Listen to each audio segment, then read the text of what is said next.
আপনার বাড়ির পাশে আপন দুই ভাই মারামারি লাগছে, আপনি দেখলে কি করেন? অনেকে মজা নেয়, অনেকে কি করে? মজা নেয়, আর একটু লাগুক। আবার বলে হাত থাকতে মুখে কি বলে? কপাল পোড়া, কপাল পোড়া। আফসোস তাদের জন্য, কপাল পোড়া। দুইজন ঝগড়া লাগলে মিলিয়ে দিলে যে কত সওয়াব, এটা আমরা অনেকে জানি না।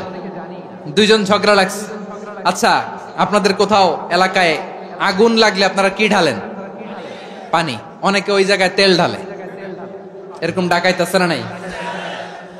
আগুন নিভানোর জন্য ঢালতে হবে কি? একদল এখানে কি ঢালে? আল্লাহ তাআলা এরকম মাইন্ডসেটের মানসিকতার হওয়া থেকে আমাদেরকে তুমি বাঁচাও। ঝগড়া লাগলে মিলিয়ে দিবেন। কি করবেন? 3 জায়গায় প্রয়োজনে মিথ্যা বলা যায়। কয় জায়গায় মিথ্যা বলতে? তাওরিয়া, মানে কথা একটু ঘুরিয়ে বলবেন। 1 নাম্বার, আপনার ওয়াইফকে খুশি করার জন্য, সে একটু এরকম না বলে একটু কৌশল করে বললে খুশি হবে, ওটা বলা যায়। 2 নাম্বার, জীবন মরণের ব্যাপার, জান বাঁচানোর জন্য একটু কৌশল করে ঘুরিয়ে বললেন, এটা জায়েজ। 3 নাম্বার, দুইজন ঝগড়া লাগছে তাদেরকে মিলিয়ে দেওয়ার জন্য কৌশল করে একটু মিথ্যা বলা, ঘুরিয়ে বলা জায়েজ। দুইজনের মধ্যে দেখলেন যে সম্পর্ক খারাপ, তো একজনরে বললেন, ভাই সে তো ওই দিন আপনার ব্যাপারে অনেক প্রশংসা। কি আমার ব্যাপারে প্রশংসা? তার সাথে তো আমার মারাত্মক সম্পর্ক। কি বললো? এই বললো আপনি নাকি এই করছেন ওই করছেন, অনেক প্রশংসা। লোকটার মন খুশি হয়ে যাবে তার ব্যাপারে, ঠিক কিনা? আবার তার সাথে যার ঝগড়া, ওরে যে বলুন, ভাই ওই দিন তো সে আপনার অনেক অ্যাপ্রিসিয়েশন করলো, অনেক। সে তো অবাক, কি রে বলে কি আমার? এই যে দুইজনের ব্যাপারে দুইজনের একটু ভালো ভালো কথা বলে দিচ্ছেন, একদিন দেখবেন রাস্তা দিয়ে হাঁটার সময় একে অপরকে সালাম দিয়ে ফেলছে, সালাম দিয়ে বুকে জড়ায় ধরছে, আছে না নাই? আবার মিলমিশ হয়ে গেছে। কিন্তু আমাদের স্বভাব হইলো, দুই প্রতিবেশী যদি একসাথে বসে একসাথে হাঁটে, দূর থেকে দেখলে আমাদের জ্বলে, আছে না নাই? ঘটনা কি? এই দুইটার মধ্যে এত মিল কে? এই দুইটার মধ্যে গিরিঙ্গি লাগানো যায় কিভাবে? হ্যাঁ, এই বন্ধুত্ব ফ্রেন্ডশিপ নষ্ট করা যায় কিভাবে? এরকম মানসিকতা সবার না, আমাদের অনেকের মধ্যে আছে না নাই? আল্লাহর কাছে তওবা করেন, এই মানসিকতার যেন আমরা না হই, আমরা মিলিয়ে দিব। কানগুলো খরগোশের কানের মতো খাড়া করে শুনুন পেকুয়ার ভাইরা। বিশ্বনবী বলেন, আলা উখবিরুকুম বিআফদাল দারাজা, আলা উখবিরুকুম বিআফদাল মিন দারাজাতিস সিয়ামি ওয়াস সালাতি ওয়াস সাদাকা।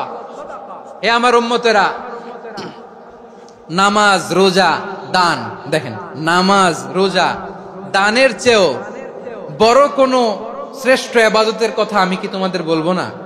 সাহাবারা তো অবাক, বলে কি নামাজের চেয়ে বড় ইবাদত, রোজার চেয়ে বড়, দান করার চেয়ে বড় ইবাদত? সাহাবীরা বললেন, বালা ইয়া রাসূলুল্লাহ। নবী বলেন, বিশ্বনবী বললেন, নামাজের চেয়েও বড়, রোজার চেয়েও বড়, যাকাতের চেয়েও বড়, সাদাকার চেয়েও বড় একটা ইবাদত আছে, আমি কি তোমাদের বলবো না? সাহাবারা বললেন, ইয়া রাসূলুল্লাহ, বালা অবশ্যই বলবেন, সেটা কি? বিশ্বনবী বললেন, ইসলাহু যাতিল বাইন।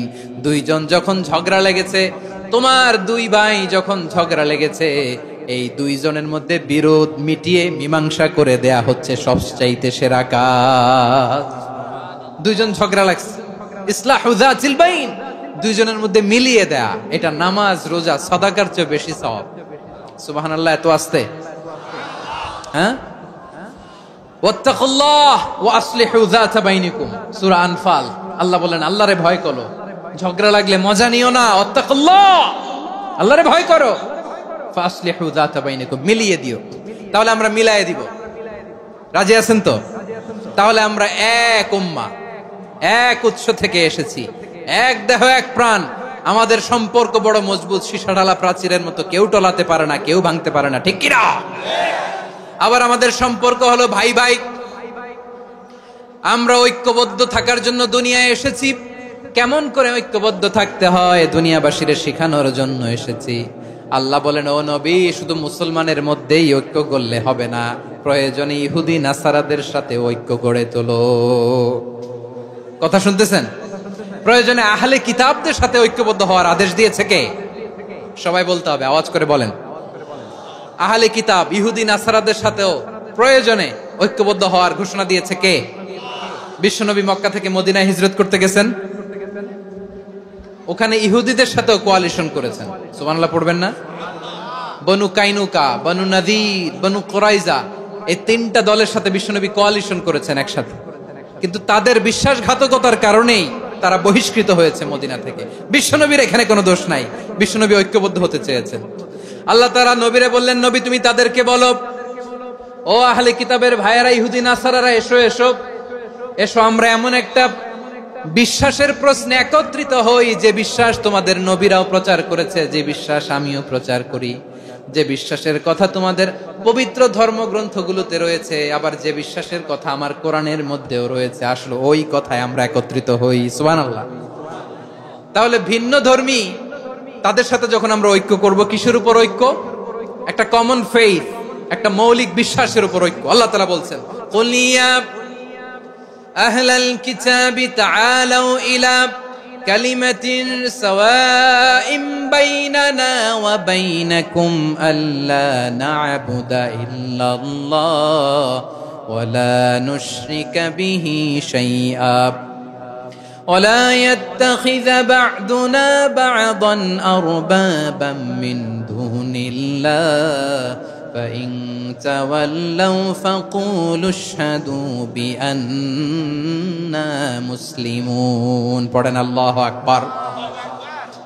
রব্বুল আলামিন বিশ্বনবীকে ডেকে বললেন, নবী তোমার প্রতিবেশী ইহুদিদেরকে ডেকে বলো, তাআলাউ ইলা কালিমাতিন সাওয়াইম বাইনানা ওয়া বাইনাকুম, ও ইহুদিরা আসো, এক টেবিলে বসি, আসো এমন একটা কথার উপরে আমরা সবাই একমত হয়ে যাই, যেই কথা তোমরাও মানো আমরাও মানি, সেটা হচ্ছে আল্লাহ ছাড়া আমরা কারো ইবাদত করব না, আমরা সবাই মিলে ইবাদত করি একজনের, তিনি কে? আল্লাহ ছাড়া কারো ইবাদত চলবে না, আল্লাহর সাথে আমরা শরীক করব না, আল্লাহ ছাড়া নিজেরা নিজেদেরকে রব হিসেবে মানব না। এই তিনটা বিষয়ে যদি একমত হও, চলো আমরা একসাথে বসি, আমরা ঐক্যবদ্ধ হই। পড়েন সুবহানাল্লাহ। তাহলে দেখেন, ঐক্য কি শুধু মুসলমানদের মধ্যে না, প্রয়োজনে অন্য ধর্মের সাথে ঐক্যবদ্ধ হতে হয়। শেষ, আপনাদের ওয়াজ শেষ নাকি? হ্যাঁ, আমরা শেষ করে দেই, অনেক রাত হয়েছে। বসতেছে। যদি পরিস্থিতি কখনো এমনও হয় শিরকের আড্ডাখানা, আপনি ঐক্য প্রতিষ্ঠার জন্য, ঐক্য রক্ষার জন্য তাও শুধু তাওহীদের দাওয়াত দিবেন, ওইখানে আক্রমণ করবেন না, এটা কোরআনের নীতি। কথা বুঝতে পেরেছেন? সামনে শিরকের কি কথা কয় না, শিরকের কি আড্ডাখানা, আখড়া। কিন্তু ঐক্য বজায় রাখার জন্য, গৃহযুদ্ধ এড়ানোর জন্য আপনি শুধু এটা যে শিরক, এটা হারাম, এটা থেকে তোমরা বেঁচে থাকো, শুধু দাওয়াত দিবেন, আপনি আক্রমণ করবেন না, এটা কোরআনের বিধান। সুবহানাল্লাহ কইবেন না? এই চমৎকার ঘটনাগুলো আপনারা শোনাইতে পারবো এরকম বিশৃঙ্খলা করলে। মুসা আলাইহিস সালাম আল্লাহর সাথে সরাসরি কথা বলতেন, ওয়া কাল্লামাল্লাহু মুসা তাকলিমা। সুবহানাল্লাহ পড়েন, আওয়াজ তুলে সবাই বলেন সুবহানাল্লাহ।